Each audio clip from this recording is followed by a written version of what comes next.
We actually met each other at NTU, our hostel washing machine area. It was just a mere friends encounter, so there was not really any sparks to begin with. So from the first time we met until the art museum, there was about 4 months. Then in between, we had some events in the hostel, but it was mostly in a group. But the real chemistry began only 4 months later at Singapore Art Museum. So there is this one interesting art assignment which I have, where I need to go to the Singapore Art Museum to actually write a report and to talk about the exhibits over there. So I called up Esther saying that, hey, you want to do something fun this weekend? I felt that was very fishy. Then I asked him, so who else is going? Then he's like, well, just the 2 of us. So I was like a bit uneasy, but I said, okay, let's go. And that was actually our first date. So at first I took him as a fun-loving friend who was like quite a go-getter. But later I was thinking, wow, maybe he could be actually interested in me. I got secretly excited. At some points we actually went to rock climbing, and also we get to go on certain dinners together.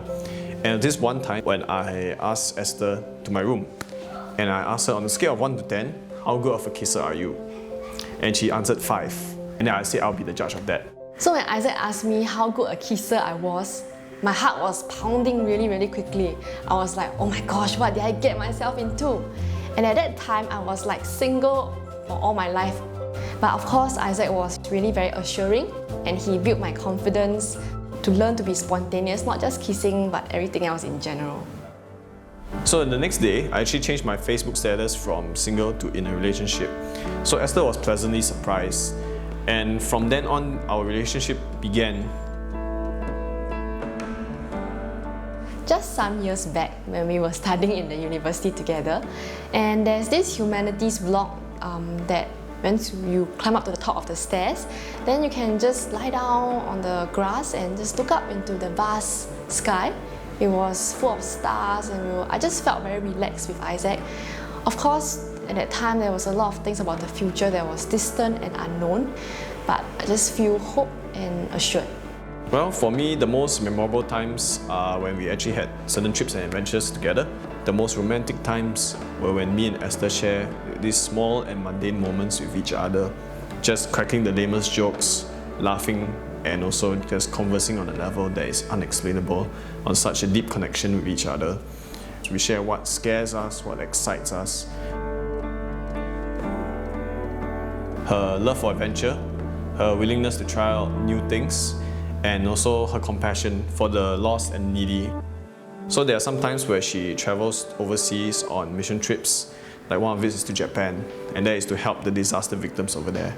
And of course her looks, that's for sure. So his fighting spirit to pursue his goals, that is something that really makes him very charming. So it's kind of like when I realized he studied ADM and he really built up his portfolio from scratch. So that really inspired me. And another thing about him is that he really looks out for those who are less well-liked and neglected. And some people also feedback to me that he really gives them a listening ear.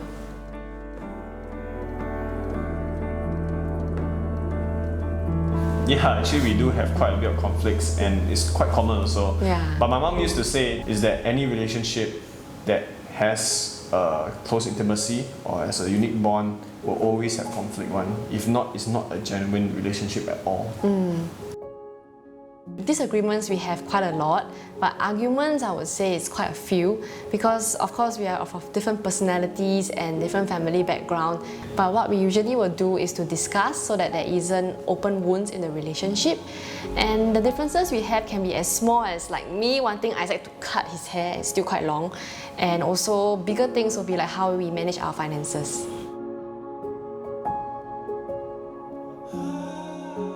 Well, Esther has helped me to actually grow in the area of being more in tune with my emotions and thoughts. So from here, actually, I was able to sense with greater accuracy human dynamics and interactions as well. It made me more confident with people, conversing with them, interacting with new people in particular. So to Esther, I'm actually forever grateful for that. And also for me, I'm really very thankful to Isaac that he has helped me to build a very healthy confidence. Of course, there's still room to grow, and he's also helped me to expand my limits. So one of it is to build my physical strength. So since uni days, he has taught me to exercise more, and I've been going to the gym ever since. One more thing also that I'm really thankful is that whenever there's problems that we encounter, Isaac always helps me to focus on the solution and not to complain and just hope that something good happens. So for that, I'm very thankful that he's been in my life to help me in that area. So there were a few times when I had to go to Malaysia for work, and there was just no one at home. And I just had to ask Isaac to help me to feed my turtles once every 2 days. And you must know this is not easy for him because he has to travel from Tampines to Yishun, and that will take about almost an hour to and fro. Because of me, they are actually alive. And also some things which I'm very grateful to Esther about is her words of encouragement and also being there for me in times of struggle and times of stress as well.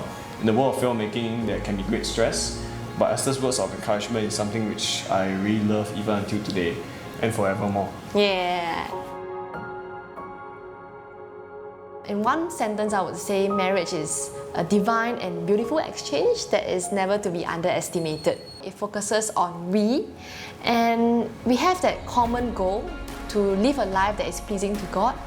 And so whether it's rain, whether it's shine, when there's ups and downs in life, we are still joyful. Many people came up to me after the date of my ROM and they asked me why is it like being a married man. And I always answer them one thing, is that being married feels powerful. It's now a new responsibility. Marriage is another level. It's an enabling force and it holds a great responsibility. Our actions, our habits, and our lives are intertwined with each other, and it's going to affect more than just me. So from here on, it's no longer I, but it's we together. And our journey from today has only just begun. Yeah.